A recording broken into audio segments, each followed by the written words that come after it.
बिहार में बहार है, नीतीश कुमार है। हाँ, बिहार में बहार नहीं है सर, बिहार में बाढ़ है, बाढ़। अरे बाप रे, अब तो आप बोलिएगा कि आपको तो बाढ़ दिख ही नहीं रहा है, हम तो बदनाम कर रहे हैं, हम तो इसका चमचाए हैं, उसका चमचाए हैं ना, क्या तो बाढ़ तो आपको दिख नहीं रहा है। अरे मरते, कहां से दिखेगा आपको बाढ़? आपको बाढ़ कहां से दिखेगा? आप फेसबुक, इंस्टाग्राम, व्हाट्सएप के स्टोरी, स्टेटस निकलेगा तब ना दिखेगा। आप लोग तो वो जनता है कि जब तक फेसबुक पर कोई आपका 4-5 दोस्त स्टेटस नहीं डाल दे, जब तक कोई आपका दोस्त ये नहीं लिख दे कि feeling safe in Bihar flood with 40 others, तब तक आपको थोड़ी यकीन होगा कि देश में कुछ हो रहा है या बिहार में कुछ हो रहा है। हम लोग से पूछिए, हमारा घर सहरसा है, कोसी क्षेत्र इसको कहा जाता है, और हम लोग बाढ़ का जो दंश है ना सर, आज से नहीं सर, कई सालों से झेल रहे हैं सर।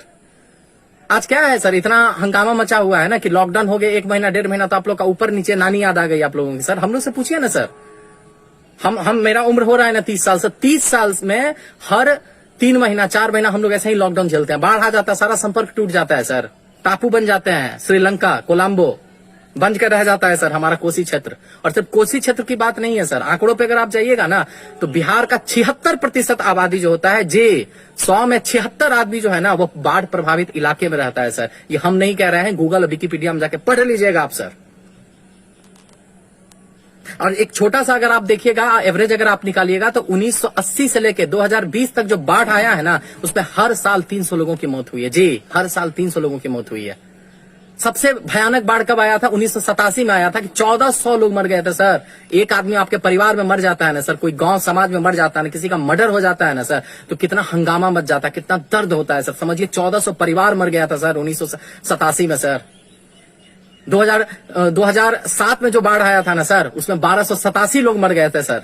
और अभी रिसेंटली सर जो 2017 आया था ना, उसमें 600 के आसपास लोग मरे हैं सर। और एवरेज अगर निकालिएगा तो हर साल बिहार में बाढ़ से 300 लोग मर रहा है सर। कोई सुध लेने वाला नहीं है उनका, कोई उन पर बात करने वाला नहीं है सर, कोई एक ट्वीट लिखने वाला तक नहीं है। यही असम में बाढ़ आ जाएगा ना सर, तो सब जगह से डोनेशन आ जाएगा, पूरा मीडिया पर आ जाएगा। अरे मुंबई में 3 घंटे के लिए बारिश होती है ना, 3 घंटे के लिए ट्रैफिक रुकता है ना, 3 घंटे के लिए मुंबई रुकता है ना, तो हंगामा मच जाता है।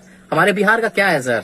हाँ, जिस बिहार में 100 में से 76 आदमी सर बाढ़ प्रभावित इलाके में रहता है, वहां की ये स्थिति है। आप जब सर एसी चैम्बर में बैठ के ना सर बिहार के बाढ़ पे ट्वीट कर रहे होते हैं ना, या सोच के ओ कह रहे होते हैं ना सर, तो हम लोग यहाँ पे झेल रहे होते हैं उसको सर। 2017 का सिर्फ अगर आंकड़ा आप देखिएगा ना तो 2 करोड़, और अगर प्रिसाइसली बात कीजिएगा तो 1,71,00,000 लोग प्रभावित हुआ था बिहार में। 8.5 लाख एकड़ की फसल बर्बाद हो गई थी। एनएच टूट गया, स्टेट हाईवे टूट गया, जिसकी वजह से 1000 करोड़ रुपए की, मतलब कि यहाँ का जो बिहार का जो 1000 करोड़ रुपए का यहाँ पे बर्बादी हुआ सर बिहार में। कौन उसका जिम्मेदार है? कौन देखने वाला है? क्या एक बार होता है? नहीं, हर साल होता है और आगे भी होगा।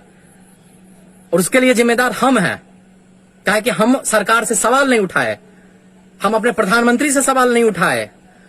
आज नेपाल एक आदमी को मार दिया तो इतना आप लोग को हाय तोबा मचा के रखे हुए हैं। ये सारे का सारा का जो जिम्मेदार है, कौन जिम्मेदार है? कौन मार रहा है इतना आदमी को? कौन बाढ़ का जिम्मेदार है? नेपाल है। 1974 में तटबंध एक बन गया, कोसी नदी के ऊपर बन गया, और उसके बाद जब तब मन होता है नेपाल को फाटक खोल देता है। 52-56 जितना भी फाटक है खोल दिया, उसके बाद सारा पानी हम लोग में छोड़ दिया, मरते रहो। एक बार भी हुआ सरकार को, सरकार जाकर वहां पे दबाव दबा सके, कहने को विश्व शक्ति है, महाशक्ति है, विकसित देश है, ये देश है, वो देश है, फॉरेन में इतना सारा दबदबा है भारत का। क्या आप दबदबा दिखा रहे हैं जी? खाली हवाबाजी करने के लिए दबदबा है आपका? दिखाइए दबदबा, दिखाइए दबदबा। पूछिए नेपाल से, नेपाल ऐसा काहे करता है? और अभी बाढ़ नहीं आया, हो सकता है 2 महीना के बाद या वीडियो आप जब देख रहे हो बिहार फिर से बाढ़ में डूब चुका होगा, तब सवाल पूछेंगे आपसे हम। उपाय नहीं है इसका? जिसको अगर नहीं पता है और जो सरकार का जो चाटते हैं, उनसे मेरा यही सवाल है कि भाई बंगाल में भी तो आता था, रुड़की में आता था। जब 1900 के आसपास 1900 में रुड़की जो है, वहां पे गंगा नदी की वजह से बाढ़ आती थी, तो वहां पे क्या किया गया?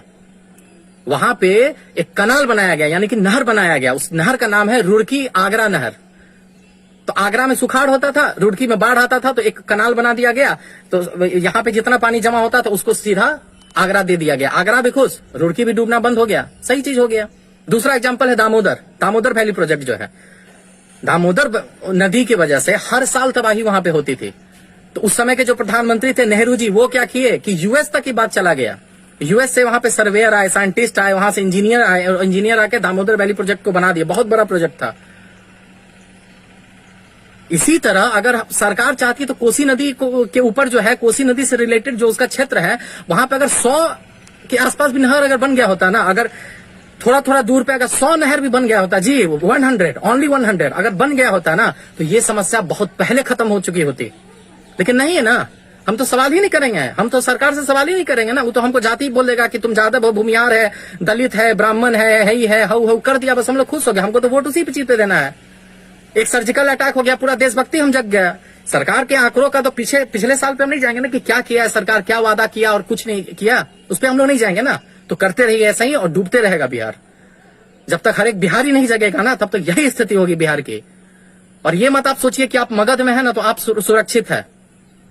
आप सूखे से मरते हैं सर, आप सूखे से मरते हैं। हम लोग सर बाढ़ में मरता है, कोसी बाढ़ में रहता है और मगध सूखा में रहता है। अगर यही नहर बन गया होता, अगर वाटर का जो ये अच्छा सा मैनेजमेंट हो गया होता, तो कोसी में जो एक्स्ट्रा पानी है, इस पानी को मगध में दिया जा सकता था ना जी, जो सूखा से वहां पर रहता है। तो दोनों का भला होता, बिहार का भला होता। लेकिन नहीं सोचना है ना। 5 उपाय बताएंगे, अगर समझ में आता है तो फॉलो कीजिएगा, सरकार पे दबाव दीजिएगा, ट्वीट कीजिएगा, व्हाट्सएप पे लिखिएगा, फेसबुक पे लिखिएगा, इंस्टाग्राम स्टोरी डालिएगा। और अगली बार जब सरकार वोट मांगने आएगा ना, तो सबसे पहले उससे यही बोलिएगा, सरकार अभी क्या है, इंडस्ट्री इन बिहार हम लोग इतना किए, क्या हो जाएगा जी इंडस्ट्री लगा के? यहाँ पर क्या हो जाएगा इंडस्ट्री लगा के? आप यहाँ पे चीनी मिल खोल दीजिएगा, आप यहाँ पे पेपर मिल खोल दीजिएगा, बाढ़ आएगा, बाढ़ का पानी सारा फैक्ट्री को डुबा देगा। 1.5 करोड़ लाखों लाख का जो संयंत्र होगा, जो इंस्ट्रूमेंट होगा, जो मतलब मशीन होगा, उस सब पानी में चला जाएगा। आप क्या खोल लीजिएगा इंडस्ट्री यहाँ पर? क्या बेरोजगारी आप हटा दीजिएगा? यहाँ पे बेसिक चीज पे बात कीजिए ना पहले। इस समस्या को आप हटाइए। हम जानते हैं कि प्राकृतिक आपदा है, प्रकृति पे किसी का जोर नहीं चलता, लेकिन उसके इफेक्ट को कम तो किया जा सकता है ना। 5 उपाय बताएंगे। सबसे पहला, इंफ्रास्ट्रक्चर सुधारने की जरूरत है, नहर बनाने की जरूरत है, वाटरशेड मैनेजमेंट करने की जरूरत है, पाइप इरिगेशन को लाने की जरूरत है। दूसरा चीज, रेवेन्यू। सरकार को जो भी यहाँ पे है, जो भी सरकार है, बिहार सरकार का, भारत सरकार है, तो उसको बिहार सरकार को पैसा देना चाहिए, उसके लिए फंड अवेलेबल करवाना चाहिए कि एम्बैंकमेंट्स बनाए वहां पर। वहां पे जो सिल्ट जमा हो जाता है, सिल्ट होता है जो गंगा नदी या कोसी नदी जो अपने साथ लाती है, जो कोई भी चीज पानी में जब कुछ जमा हो जाएगा तो पानी का स्तर बढ़ जाता है ना जी, तो उसका रेगुलर सफाई होना चाहिए, उसके लिए फंड रिलीज होना चाहिए, उस पर बात होनी चाहिए। पहला हो गया इंफ्रास्ट्रक्चर, दूसरा हो गया रेवेन्यू, तीसरा हो गया कम्युनिटी पार्टिसिपेशन।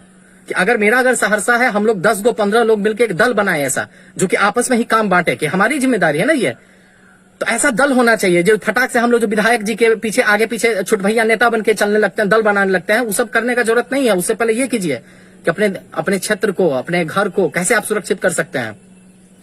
कम्युनिटी पार्टिसिपेशन कीजिए कि वहां पे जाइए, वहां पे बांध का काम क्या चल रहा है, नहीं चल रहा है, सवाल उठाइए, वहां पे काम में हिस्सा लीजिए। बेरोजगारी उससे भी दूर हो सकती है ना, आसपास के लोगों को काम मिलेगा, अगर बांध बनने लगेगा, अगर नहर बनने लगेगा, अगर उसका बराबर रख रखाव पे ध्यान दिया जाएगा,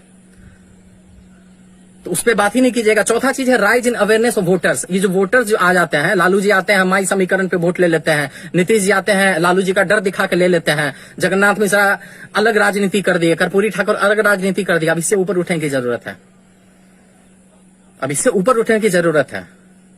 जब वोट मांगने अगले बार आएगा ना, कोई नेता आए किसी भी पार्टी का, सवाल पूछे कि सर इंडस्ट्री कहाँ है, सर बाढ़ का क्या समस्या आप निदान किए हैं, पहले वो दीजिए फिर अब वोट देंगे, नहीं तो नहीं देंगे। नोटा कीजिए, नहीं दीजिए वोट किसी को। और सबसे लास्ट चीज होता है कि पॉलिटिकल विल। जो राजनीति है, जो राजनेता है, लास्ट में डिसीजन तो उन्हीं को लेना है। तो उनके बिल को, उनसे भी हम कहते हैं जो सत्ता में बैठे हुए हैं, मोदी जी, नीतीश जी, लालू जी, इनसे पहले जी और इनके बाद भी आने वाले राहुल जी, भाई ध्यान दे दीजिए बिहार की तरफ। खाली वोट के समय आपको बिहार याद आ जाता है, ऐसे ही आप बिहार को मरने के लिए छोड़ देते हैं।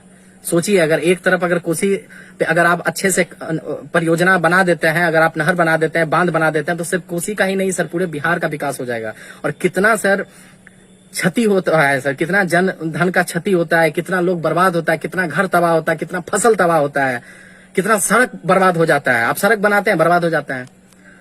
तभी यहाँ पे इंडस्ट्री भी लग पाएगा सर, और तभी भी विकास हो पाएगा बिहार का सर। तो ये मेरी आपसे गुजारिश है, अगर ये वीडियो अच्छा लगा तो इस वीडियो को खूब शेयर कीजिए, इस वीडियो को इतना शेयर कीजिए कि जन जागरूकता की अभियान हो जाए। अगर आपको मन है तो ट्विटर पे हैशटैग कुछ ऐसा चला सकते हैं आप। अब हैशटैग कुछ भी चला सकते हैं अगर ट्विटर पे, फिर वही है कि ट्विटर पे चला के कुछ नहीं होगा, तो उसको आपको समझने का है, आपका मन है, ये आपकी रिस्पॉन्सिबिलिटी है, ये हम आप पे छोड़ते हैं, आपके विवेक पे छोड़ते हैं। तो इसलिए वीडियो को फैलाइए और आवाज उठाइए।